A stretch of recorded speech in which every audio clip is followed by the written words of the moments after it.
चला आपण आज पाहूया उकडलेले मोदक कसे तयार करायचे. तर आपण पहिला नारळ फोडून घेतला आणि त्याच्या मागचा पूर्ण काळा आहे ते काढून घेतलं आणि मग आपण हा पूर्ण मिक्सरला बारीक करून घेऊया. आणि नंतर त्यासाठी लागणारे आपण साहित्य घेतलेले आहेत.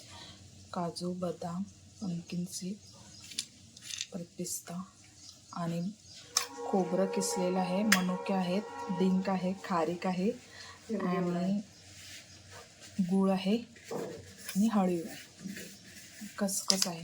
हे सर्व साहित्य आपण तुपामध्ये फ्राय करून घेऊया. तुपामध्ये फ्राय करून घेतलेलं आहे. मग मनुके आपण फ्राय करून घेऊया. ड्रायफ्रूट आहे, सर्व ड्रायफ्रूट आपण व्यवस्थितरित्या फ्राय करून घेऊया. आपण हळद फ्राय करून घेऊया. आपण खारीक भाजून घेऊया तुपामध्ये. आधी मग आपण खोबरं तुपामध्ये भाजून घेऊया. ड्रायफ्रूट्स आणि खारीक हे सगळं आपण मिक्सरला लावून घेतलेलं आहे. आणि मग त्यानंतर गूळ यामध्ये टाकलेलं आहे आणि ते सर्व मिक्स करून घ्यायचं खोबऱ्यामध्ये. मग गुळामध्ये सगळे ड्रायफ्रूट्स आहेत ते विरघळून घेऊया, एकजीव करूया. मग थोडी खसखस घालून घेऊया. खसखस, थोडंसं मीठ घालूया. पीठ घेतलेलं आहे, 3 वाट्या आहेत. त्यामध्ये आपण तूप टाकूया आणि मग मऊ असं मळून घेऊया. थोडं थोडं पाणी घालूया, एकदम पाणी घालायचं नाही आणि मऊ एकदम पीठ मळून घेऊया. तऱ्हेने पीठ मऊरित्या मळून घेतलेलं आहे आणि ते आपण 10 मिनिटं झाकून ठेवूया.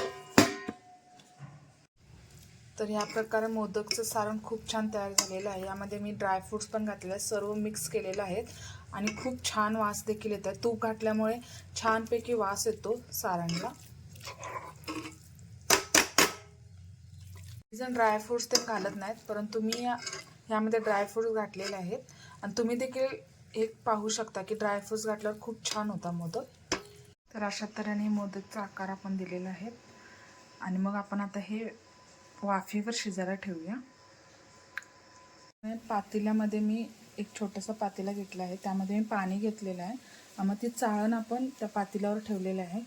मग हे आपण व्यवस्थितरित्या झाकून घेऊया. 10 मिनिट आपण असं व्यवस्थित वाफेवर ठेवूया आणि गॅस मध्यम ठेवायचा, जास्त फास्ट देखील ठेवायचा नाही. 10-15 मिनिटांनी आपण ओपन करूया आणि बघूया की मोदक तयार झालेले आहे. तर पाहू शकता की अशा तऱ्हेने आपले मोदक तयार झालेले आहेत.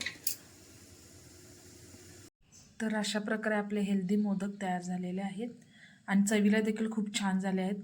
तुम्ही देखील अशा प्रकारे मोदक करून पाहू शकता.